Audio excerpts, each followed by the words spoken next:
У женщины 75 лет после коронавируса не прошел кашель 3-4 месяца, что из Светлане подключить? IB5, сейшут в горячем виде, дыхательную гимнастику, Джуниор омегу Q10 2 раза в день, йогурт, аминокислоты. Болят суставы, 46 лет мужчине ставит иглоукалывание.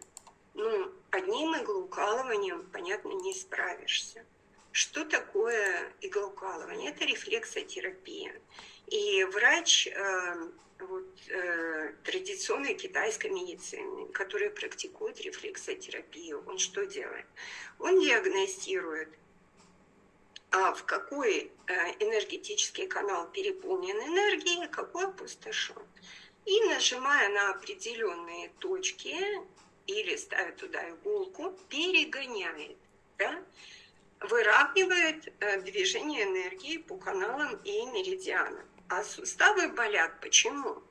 Потому что это следствие проблем с перевариванием пищи, с энергообеспечением, с кровоснабжением, с кислотно-щелочным балансом и с дефицитами минералов, хондропротекторов, плюс еще проблемная печень.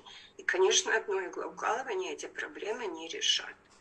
Программа «Жизненный тонус», Геленфит, Прошейпамина, Бьюти, Актив Гель для наружного применения, плюс выровнять питание,